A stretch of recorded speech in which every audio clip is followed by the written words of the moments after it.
ക്യാൻവാസിൽ ജീവൻ തുടിക്കുന്ന ഈ ചിത്രങ്ങൾ സണ്ണി പുനലൂർ എന്ന കലയനാട് സ്വദേശി ഒരുക്കുന്നത് ഈ വർഷത്തെ പുനലൂർ ഓണം ഫെസ്റ്റിനായിട്ടാണ്. എന്നാൽ സണ്ണിയെ കൂടുതൽ അടുത്തറിയുമ്പോൾ ഈ കലാകാരൻ്റെ കഴിവിനെക്കുറിച്ച് മാത്രമല്ല, ഈ ജീവിതം തന്നെ മറ്റുള്ളവർക്ക് മാതൃകയാവേണ്ട ഒന്നാണെന്ന് ഏവർക്കും ബോധ്യമാകും. 2005 സണ്ണിയുടെ ജീവിതത്തെ ആകെ മാറ്റിമറിച്ച തീവണ്ടി അപകടം ഉണ്ടാകുന്നത്. റെയിൽപാളം മുറിച്ചു കടക്കുന്നതിനിടയിൽ തീവണ്ടി സണ്ണിയെ ഇടിച്ചു തെറിപ്പിക്കുകയായിരുന്നു. പിന്നീട് ആശുപത്രിയിൽ വെച്ച് സണ്ണി തൻ്റെ ജീവൻ തിരിച്ചുപിടിച്ചെങ്കിലും 2 കാലും തൻ്റെ വലങ്കയും നഷ്ടമായി. ഇനി ജീവിതത്തിൽ തനിക്ക് ഒന്നുമാകാൻ കഴിയില്ല എന്ന ദുഃഖഭാരത്തിൽ തകർന്നിരുന്നെങ്കിലും ഫിനിക്സ് പക്ഷിയെപ്പോലെയുള്ള സണ്ണിയുടെ തിരിച്ചുവരവിനാണ് പിന്നീട് എല്ലാവരും സാക്ഷിയായത്. വലങ്കയ്യൻ ആയിരുന്നതിനാൽ ഇടംകൈ കൊണ്ട് ആദ്യം ഒപ്പിടാൻ പഠിച്ചു. പിന്നീട് പഴയ ചിത്രകലാവാസന പൊടി തട്ടിയെടുത്ത് ഇടംകൈ കൊണ്ട് തന്നെ വരയ്ക്കാനുള്ള ശ്രമങ്ങളായി. അപകടശേഷം ആദ്യം ഒരുപാട് വിഷമിച്ചെങ്കിലും കുടുംബവും സുഹൃത്തുക്കളും സണ്ണിക്കായി നിലകൊണ്ടു. പിന്നീട് സണ്ണി ചിത്രരചനയിലൂടെ ജീവിതം തിരിച്ചുപിടിക്കുകയായിരുന്നു. അപകടശേഷം ആർജിച്ചെടുത്തതാണ് ഈ ചിത്രകലാ വൈഭവം.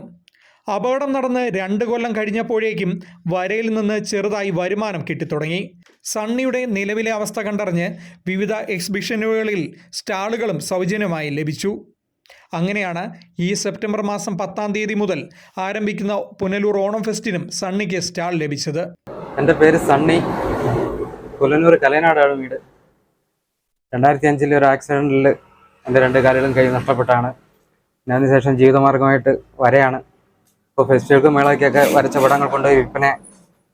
ചെറിയൊരു ലോട്ടറി കടയുണ്ട്. എൻ്റെ ഭാര്യ ഒരു ഭിന്നശേഷിക്കാരിയാണ്. ഞങ്ങൾക്ക് ഒരു കുഞ്ഞുണ്ട്. ഇപ്പോൾ പുനലൂർ ഈ വർഷത്തെ 2024 ഫെസ്റ്റിന് വേണ്ടി കുറേ പടങ്ങളൊക്കെ വരച്ചുകൊണ്ടിരിക്കുകയാണ്. മുനിസിപ്പാലിറ്റി വക ഞങ്ങൾക്കൊരു സ്റ്റാൾ തരാമെന്ന് പറഞ്ഞിട്ടുണ്ട്. അതിനുവേണ്ടിയുള്ള തയ്യാറെടുപ്പിലാണ്. എല്ലാവരും പടങ്ങളൊക്കെ വാങ്ങി സഹായിക്കണം. പിന്നെ നമ്മൾ വരയ്ക്കുന്നത് ക്യാൻവാസിലാണ്. ക്യാൻവാസിൽ ആക്രിലിക് പെയിൻറ്റിങ് ഉപയോഗിച്ചാണ് വരയ്ക്കുന്നത്. ഇതൊരു ഗാലറിയിലും കടകളിലൊക്കെ നല്ല വിലയുള്ളതാണ്. പക്ഷേ നമ്മൾ ആരും അത്ര വിലയൊന്നും വാങ്ങാറില്ല. ആരെങ്കിലുമൊക്കെ എന്തെങ്കിലും ആവശ്യങ്ങൾക്ക് 1-2 പെയിൻറ്റിങ്ങൊക്കെ നമ്മുടെ നിന്ന് വാങ്ങിച്ചാൽ സഹായമായിരിക്കും. പിന്നെ ഞങ്ങളിപ്പോൾ ഈ ഫെസ്റ്റിന് വേണ്ടിയുള്ള തയ്യാറെടുപ്പിന് ഫോട്ടോകളൊക്കെ ഫ്രെയിം ചെയ്യാനുള്ള പരിപാടിയിലാണ്.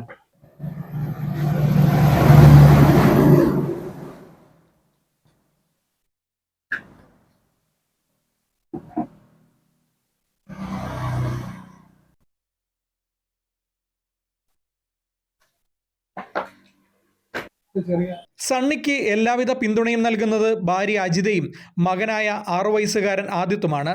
ഭിന്നശേഷിക്കാരുടെ കൂട്ടായ്മയിൽ വെച്ചാണ് സണ്ണി അജിതയെ പരിചയപ്പെടുന്നതും ജീവിതസഖിയാക്കുന്നതും.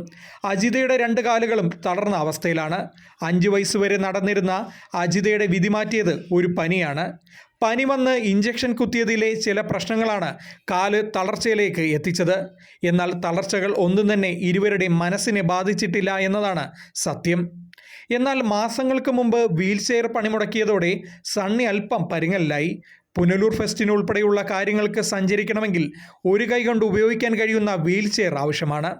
അതിനായി സുമനസ്സുകളുടെ സഹായം തേടുകയാണ് ഇവർ. വാഹനം ഇപ്പോൾ കിടക്കുന്ന വീൽചെയർ ഒരു 10-15 കൊല്ലം മുമ്പ് കൊല്ലം കളക്ടറേറ്റിൽ നിന്ന് കിട്ടിയതായിരുന്നു. അതെനിക്ക് സാധാ വീൽചെയർ ഉപയോഗിക്കാൻ പറ്റത്തില്ല. ഒരു കൈ ഉള്ളതുകൊണ്ട് ഒരു സൈഡ് കൊണ്ട് തിരിച്ചാൽ ഒരു സൈഡിലോട്ട് അങ്ങ് പോകും. അപ്പോൾ ഇലക്ട്രിക് വീൽചെയറാണ് ഇതായിരുന്നു കടയിൽ ഉപയോഗിച്ചുകൊണ്ടിരുന്നത്, അങ്ങോട്ടും ഇങ്ങോട്ടും തിരിയാനും ഇതൊക്കെ. പക്ഷെ ഇപ്പോൾ ഇത് 6 മാസമായിട്ട് അതിൻ്റെ മോട്ടർ ഇതെല്ലാം അടിച്ചു പോയി കിടക്കുക. അതിന് 1-2 സ്പോൺസറൊക്കെ ചോദിച്ചു, ഒന്നും ഇതുവരെ നടന്നില്ല.